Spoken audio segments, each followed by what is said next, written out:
বনগাঁতে টানটান উত্তেজনা কেন বলছি? বুধবার রাতে বনগাঁ পৌরসভার 6 জন তৃণমূল কাউন্সিলরের বাড়িতে হামলা এবং গুলি চলার অভিযোগ ওঠে। তীব্র চাঞ্চল্য ছড়ায় এলাকায়।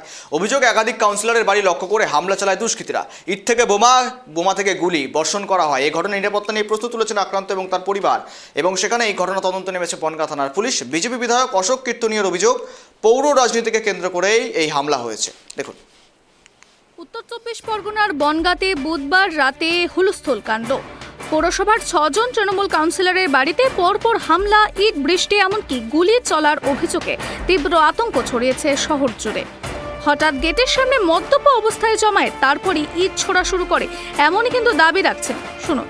মুখে কাপড় বাঁধা, এলাকার 5-7 জনদের চিনতে পেরেছি এবং হামলা হওয়ার মূল কারণ আমি সকালবেলা মনে করেছিলাম যে জানতে পারবো, এখনো জানতে পারিনি কি কারণে হামলা হয়েছে।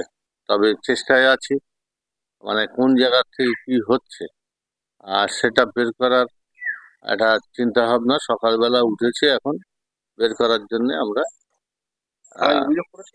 থানায় অভিযোগ করেছি, যারা কালকে আমার বাড়িতে এসেছিল। কাউন্সিলর শম্পা মহন্তের বাড়ির সামনে গুলি চালানোর অভিযোগ, আর বন্দনা দাসের দাবি তার বাড়ি লক্ষ্য করে 3টি বোমা ছোড়া হয়েছে। সমর্থন না করায় রাজনৈতিক প্রতিশোধ বলে অভিযোগ করছে।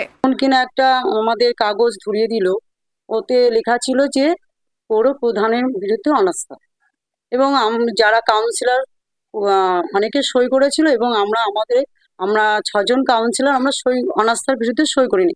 কেন আমাদের যে চেয়ারম্যানের বিরুদ্ধে কেন আমরা অনাস্থায় সই করব?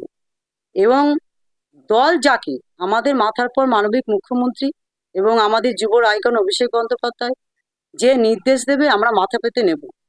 যে কাউন্সিলররা পৌর প্রধানকে সমর্থন করেননি তাদের উপরেই হামলা, এটা পরিকল্পিত।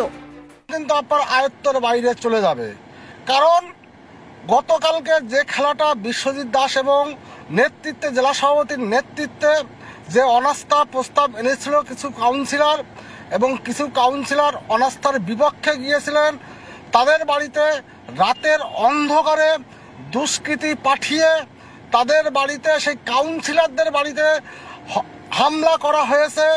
2 নম্বর ওয়ার্ড কাউন্সিলরের বাড়িতে হামলা হয়েছে, 8 নম্বর, 9 নম্বর, 10 নম্বর, 17 নম্বর, অর্থাৎ যারা অনাস্থার পক্ষে ছিলেন না তাদের বাড়িতেই হামলা করেছেন।